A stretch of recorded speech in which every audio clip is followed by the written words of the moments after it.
Good morning बच्चों। आज हम करने जा रहे हैं अपनी वर्कशीट नंबर 44 विषय विज्ञान क्लास 10 के लिए हमारी डेट 14 अक्टूबर के लिए। तो चलिए शुरू करते हैं।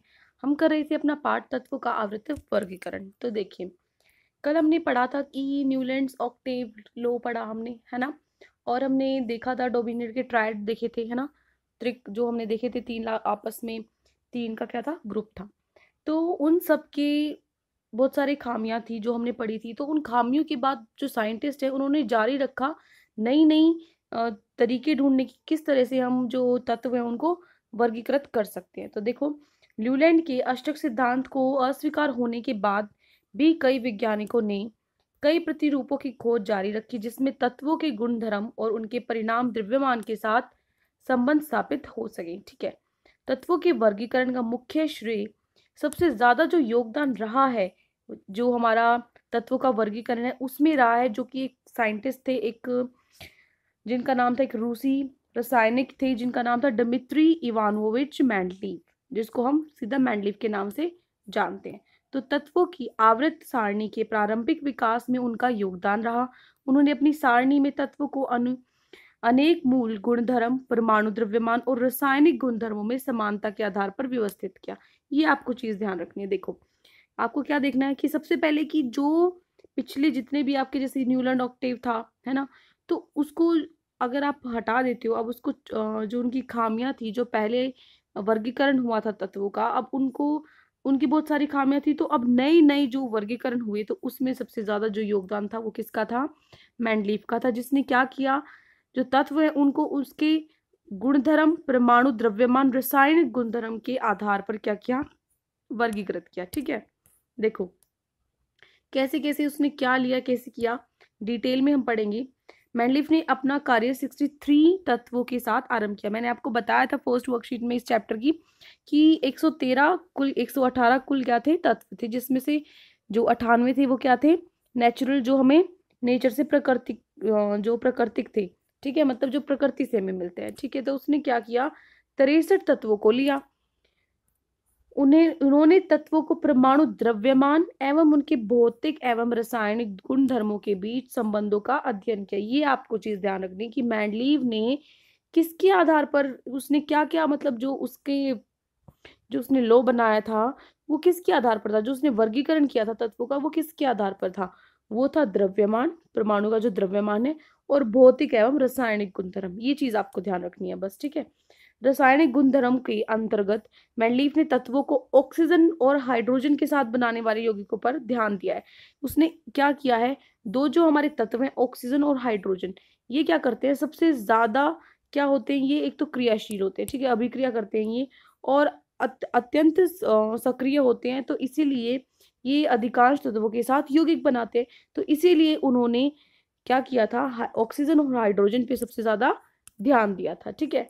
तो तत्वों से बनने वाले हाइड्राइड और ऑक्साइड के सूत्र को तत्वों के वर्गीकरण के मूल भूत गुणधर्म माना गया। ठीक है, कि जब उन्होंने क्या किया, गुणधर्म के हिसाब से उनको वर्गीकरण शुरू किया, तो उन्होंने जो अपना बेस है वो क्या बनाया, कि जो हाइड्राइड है और जो ऑक्साइड है, बेस तो उन्होंने क्या बनाया, द्रव्यमान को बनाया था। ठीक है, जो आधार है, आधार द्रव्यमान को बनाया था। लेकिन उसने क्या किया, जो हाइड्राइड है और ऑक्साइड है, ये मैं आपको पहले चैप्टर्स में बताया हुआ है मैंने, ऑक्साइड कैसे बनते हैं और हाइड्राइड ये सब कैसे बनते हैं। तो ऑक्साइड और हाइड्राइड का जो सूत्र है वो उनके हिसाब से तत्वों को क्या किया, इसने वर्गीकृत किया। समान गुणधर्म वाले तत्वों को एक साथ रखने पर उन्होंने यह पाया कि अधिकतर तत्वों में को आवृत सारणी में स्थान मिल गया तथा वे अपने परमाणु द्रव्यमान के आरोही क्रम में व्यवस्थित हो गए। तो उन्होंने क्या देखा, जब उनको जो जिनके एक जैसे गुण थे, जो एक जैसे थे तत्व, उनको एक सारणी, उनको रखा एक जगह, तो उन्होंने पाया कि इन सबको तो एक अलग से उनका एक ग्रुप बन गया, उनका समूह बन चुका है, जिनमें जो द्रव्यमान है वो क्या है, आरोही क्रम में आपस में क्या है, व्यवस्थित रखे हुए हैं। ठीक है।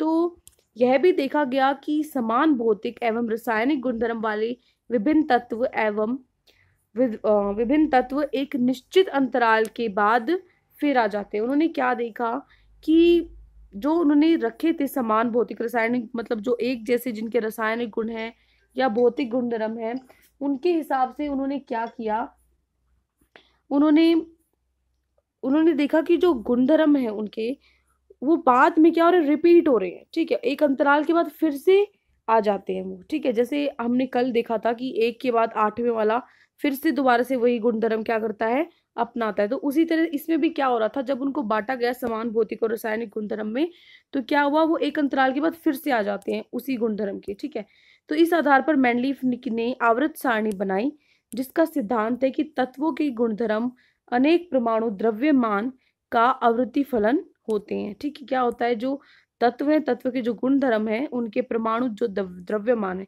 परमाणु द्रव्यमान क्या आवृत्ति फलन होते हैं। देखो, मैंडलीफ की आवृत सारणी में जो उसने तालिका जो टेबल बनाई थी, उसमें ऊर्ध्व स्तंभ को ग्रुप समूह तथा क्षैतिज पंक्तियों को पीरियड आवृत कहा गया।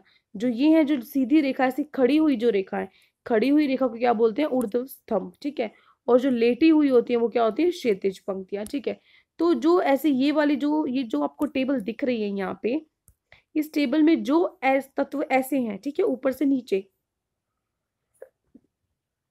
इसमें क्या है कि ऊपर से नीचे इनको कहा गया है ग्रुप या समूह। ठीक है, ऐसे ही जो लेटी हुई हैं, जो इस तरीके से क्या है, तत्व हैं, वो क्या है, पीरियड आवृत है। ठीक है, जिनको हम आवृत कहते हैं। अब देखो, मैंडलीव का बहुत बड़ा योगदान रहा है, तो इसलिए उनको कहा जाता है आवृत सारणी के जन्मदाता। ठीक है, मैंडलीव का जन्म 8 फरवरी 1834 में कहाँ पर हुआ था, रोम के पश्चिमी साइबेरिया के टेरिबोक स्थान में हुआ था। उनके द्वारा प्रस्तावित तत्वों की व्यवस्था का मैंडलीव की आवृत सारणी कहा जाता है। जो उन्होंने तत्वों को एक मतलब अलग अलग उनके गुण धर्मों के हिसाब से रखा गया था, तो उसका जो पूरा जितना भी उसने जो प्रस्तावित किया था तत्वों को, उसको हम क्या बोलते हैं, मैंडलीव की आवृत सारणी कहा जाता है। ठीक है, आवृत सारणी रसायन में एकमेव सिद्धांत साबित हुआ है। इसमें नए तत्वों की खोज के लिए प्रयोग प्रेरणा मिली। इससे क्या हुआ, इनके बाद बहुत सारे जो नए नए तत्व हैं उनको खोजने के लिए प्रेरणा मिली, जिससे बाद में आप हमने देखा भी है कि नए तत्वों के खोज भी हुई, कि आपके टेबल में जो नीचे जो एलिमेंट्स है, जो बाद में जो तत्व हैं जो बाद में खोजे गए थे। ठीक है, वो लिखे भी आपको मिलेंगे। अब देखो, अब है हमारे क्वेश्चन आंसर्स। फर्स्ट आपका क्वेश्चन है, मेंडलीव की आवृत सारणी का उपयोग करने में निम्नलिखित तत्वों के ऑक्साइड के सूत्र अनुमान कीजिए। इनके देखो, जो यहाँ पर आपको दिया हुआ है, पोटेशियम, कैल्शियम, एल्यूमिनियम, सिलिकॉन, इनका आपको क्या करना है, इनके ऑक्साइड आपको लिखने हैं। तो देखो, ये है ऑक्साइड। ठीक है, ये है ऑक्साइड, ये आपके लिए नहीं है, आपको सिर्फ ये देखना है। इसमें क्या है, ये है ऑक्साइड पोटेशियम का K2O, पोटेशियम ऑक्साइड, ये है एल्यूमिनियम ऑक्साइड, ये कार्बन डाइऑक्साइड, और ये सिलिकॉन ऑक्साइड, और ये बैरियम ऑक्साइड।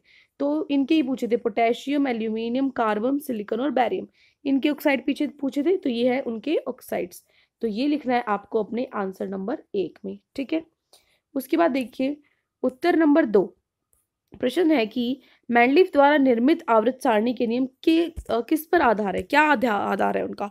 तो हमें पता है वो किस पर आधार है, परमाणु द्रव्यमान, ये आपको लिखना है। ठीक है, परमाणु द्रव्यमान, ये उत्तर 2, एक वर्ड का आंसर है सिर्फ। किस पे आधारित है जो उसकी आवृत सारणी है, वो है परमाणु द्रव्यमान पर आधारित। ठीक है, उत्तर 2 हो गया। फिर है उत्तर 3, मैंडलीव ने अपनी आवृत सारणी तैयार करने के लिए कौन सा मापदंड अपनाया। उसने किसके हिसाब से, जो उसने क्या देखकर उसने जो अपनी आवृत सारणी है उसको बनाया। तो आप लिखोगे उत्तर नंबर 3 में, लिखोगी कि उन्होंने तत्वों के परमाणु द्रव्यमान एवं उनके भौतिक एवं रासायनिक गुण के बीच संबंधों का अध्ययन किया। ये है आपका उत्तर नंबर 3। ठीक है, उन्होंने से लेकर ये जो लाइन है आपकी, ये क्या है, आपकी उत्तर नंबर 3।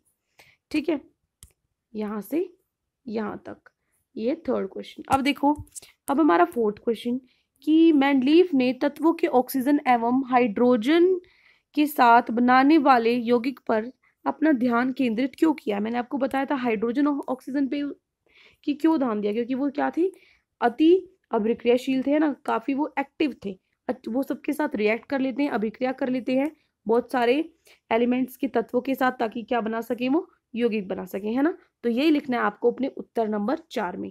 तो आपका उत्तर नंबर 4 आ जाएगा कि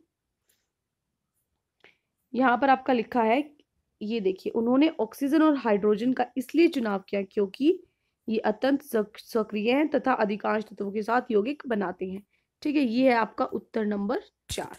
ठीक है, कौन सी 2 लाइन, जो आपका ये पॉइंट है, ये जो पॉइंट है ये आपका क्वेश्चन नंबर 4 का आंसर। ठीक है, उसके बाद है हमारा लास्ट क्वेश्चन 5th। वाक्य पूरा कीजिए। मेंडलीव की आवर्त सारणी के उधर स्तंभ को डैश तथा क्षैतिज पंक्तियों को डैश कहते हैं। अभी मैंने आपको बताया जो उधर स्तंभ है उनको क्या कहते हैं, समूह कहते हैं, है ना। ये आप लिखोगे यहाँ पे समूह।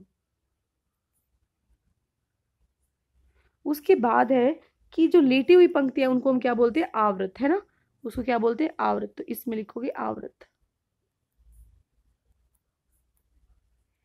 तो ये 5 क्वेश्चंस आज आपकी वर्कशीट में गिवन थे। आई होप आपको अच्छे से समझ में आ गए होंगे। अगर आपको कोई भी डाउट है पूरी वर्कशीट में कहीं पर भी या क्वेश्चन आंसर्स में, तो आप मुझसे पूछ सकते हैं। और अगर आपको हमारी वीडियो अच्छी लगी, हमारा चैनल पसंद आए, तो हमारे चैनल को सब्सक्राइब भी कर सकते हैं। Thank you and have a great day.